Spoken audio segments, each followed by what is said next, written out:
दुर्योधन ने कही कन्हैया तुम यहाँ आ जाओ। वही आसन था जो कपट से बनाया था। कृष्ण भगवान कहते हैं दुर्योधन,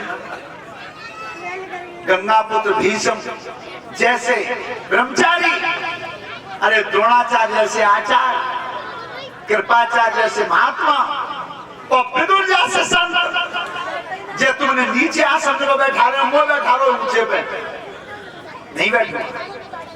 ध्यान रखना, ये जहां महान पुरुष बैठे हैं मैं इनके बराबर में बैठ सकता हूं, लेकिन इनसे ऊंचे पे नहीं। श्रोता बंधु, गंगा पुत्र भीष्म के बराबर बैठे। तब कही दुर्योधन ने कि बच्चों जितो युक्ति खेलेंगे, एक योजना तो खेलेगी, अब दूसरी योजना बना रहा। भवन को आदेश कर दिया 56 प्रकार के भोजन बना दो, जहर के जहर का भोजन बनवा रहा है। पर दुष्ट ये नहीं जानता कि जाकी कृपा दृष्टि से जहर भी अमृत बन सकता हो, वहां पे जहर असर क्या करेगा। और देखा होगा तुमने, गोस्वामी जी ने लिखा है रामचरितमानस में, सुंदर कांड में दोहा नंबर 4 के प्रवेश नगर की जैसा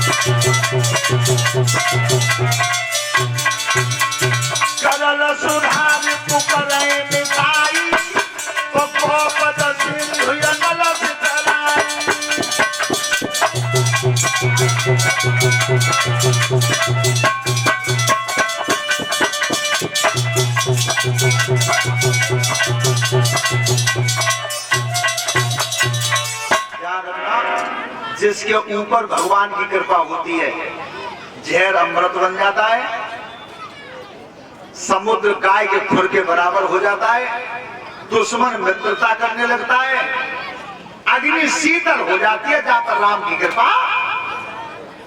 ध्यान रखना। लेकिन कह क्या दिया कृष्ण भगवान, कह रहे हैं दुर्योधन तुम्हें पता है दूसरे के घर भोजन कब करना चाहिए।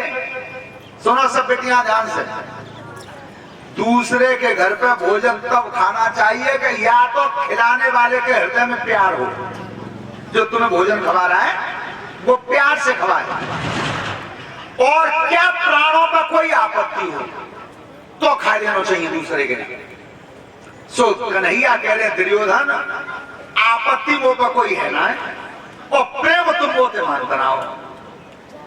तो मैं आज का भोजन तुम्हारे यहाँ नहीं खाऊंगा, आज का भोजन मैं विदुर महात्मा के यहाँ। जो विदुर की तरफ हाथ करो, विदुर जी ने की भगवान पर लो पर 3 दिन तो चूल्हे में आंचना भाई, क्योंकि दुष्ट ने भोजन रोक दिया था कि कृष्ण को अगर भोजन मिले तो केवल मेरे यहाँ। और बेटियां एक बात तो बिल्कुल ध्यान रखना, कोई अगर ज्यादा भूखो हो गए, तुम्हारे यहाँ रोटी खाऊ रहो तो काउतरे दीवाने ज्यादा खाए नहीं तो ज्यादा बिल्कुल मत कह दियो अकेले में जाके के ये लेना कह देना वो भूखो। वो जितना तुमने खिला दिया वो सब खत्म हो जाएगा, कुछ नहीं बचेगा तुम्हारे पास जीवन में। ध्यान रखना।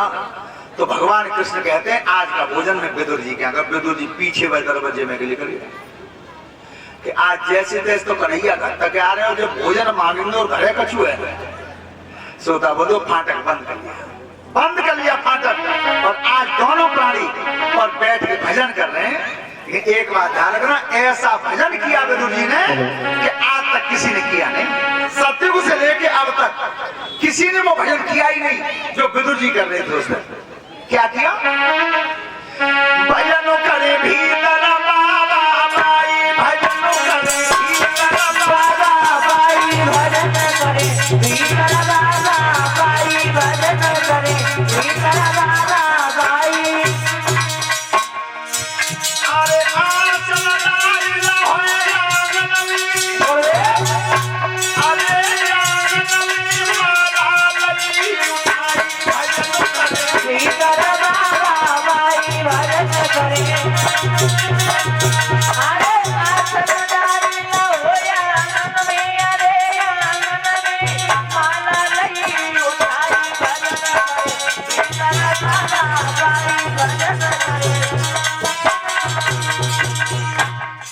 बच्चे जी ध्यान करना, अगर हम तुम भगवान का ध्यान करते हैं तो केवल एक ही बात तो कहते हैं,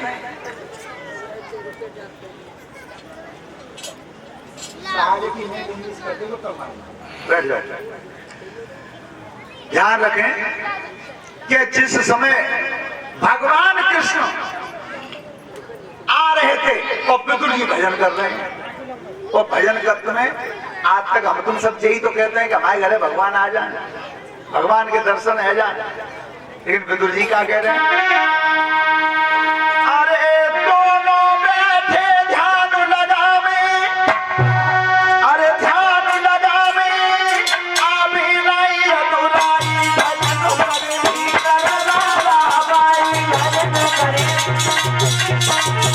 अरे बैठे दोनों उन्हें मना रे, उन्हें मना रे, अरे अभी नहीं अधूराई भजन करे, सीता बाबाई भजन करे। विदुर जी क्या कह रहे हैं कि हे भगवान, आज हमारे घरे भगवान नहीं आमे, काउड ना कही आज तक हमारे घरे नहीं आमे, ये विदुर जी कह रहे हैं। और तब तक हुआ क्या?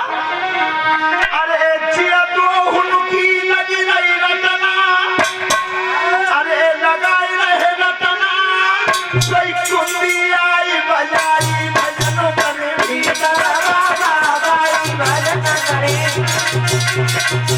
अरे या तो लगी रही रचना, लगाई रहे रचना, कुंडी आई बजाई भजन करे, सीता बाबाई भजन करे।